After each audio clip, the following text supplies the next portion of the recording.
சொல்லுங்க மேம். நாங்க பிரான்ஸ்டர்னு பாலவாக்கத்துல ஒரு Dress கடை வச்சிருக்கோம். அங்க தம்பி வந்திருந்தா அப்படி மேடம். என்ன பண்ணாரு? மூக்கெல்லாம் இது பண்ணிட்டு அது வந்து சட்டையில துடைக்கிறது இந்த மாதிரியான விஷயங்கள்லாம் அவர் பண்ணியிருக்கிறாரு. நான் கேக்குறேன் மேம் நீங்க கேக்குறது இருக்கட்டும் மேம். சட்டை ஃபுல்லா இப்படி கரையா இருக்குது. இது என்ன பழக்கம்? இருங்க சார், எனக்கு தெரியாது இல்ல, அவனை கேட்கணும்ல. கேளுங்க மேம், லைன்ல தான் இருக்கான். கேளுங்க தம்பி. துணி எடுத்து தானே பண்ணடா இது, துணி எடுத்து தானே வந்தேன். இல்ல அந்த கடையில வந்து நான் பாக்குறதுக்கு தான் போனேன். துணி அங்க இருக்கல. பாக்குறதுக்கு போனானா இல்ல மூக்கு சிந்துறதுக்கு வந்தானான்னு தெரியல மேடம். இப்ப நீங்க ஒண்ணு வச்சுக்கோங்க. நீங்க ஒரு துணி கடை வச்சிருக்கீங்க. நான் கடைக்கு வந்துட்டு ஒரு மூக்க சைடுல மூடிக்கின்னு அப்படின்ட்டு எல்லாமே வெப் மாதிரி விட்டு சட்டையில ஒட்டி வச்சா நீங்க சந்தோஷமா இருக்கீங்களா? தப்பு இல்ல, நான் சொல்லலையே.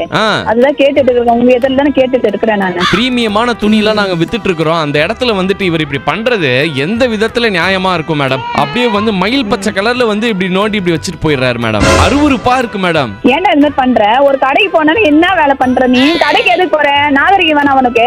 படிச்சதானே நீ, படிச்ச பையன் தானே நீ. பார்த்து வாங்குற துணி மேடம். என்ன பழக்கம் நீ? புதுசு புதுசா கத்து வரீங்க. பிரபாஸ் நடிச்சது பாகுபலி. மூக்குல இருந்து வந்தா மூக்கு சலின்றா மேடம். இதுக்கு நான் என்ன சொல்லிட்டோம்? அவருக்கு என்ன, உனக்கு என்ன பிரச்சனை? உனக்கு என்னதானே கேக்குறேன்? என்ன பைத்தியம் வரணும் நீ? சரி அக்கா, டென்ஷன் ஆகாதீங்க. ஹலோ, ஒரே நிமிஷம். உங்க பையன் அப்படிலாம் ஒன்றும் பண்ணல. நான் ஆர்ஜே தீபக் பேசுறேன் ரேடியோல இருந்து.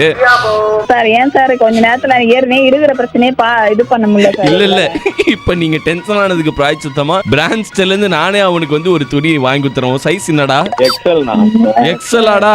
நீயும் போய் பாரு, பாலவாக்கத்துல போய் அந்த கடையை பாரு, சூப்பரா இருக்கும். அண்ட் கோயம்புத்தூர் நவ இந்தியாலயும் அந்த கடை இருக்குது. இந்த தீபாவளியை சூப்பரா கொண்டாட பிரான்ஸ்டருக்கு வந்து பாருங்க. சரியா?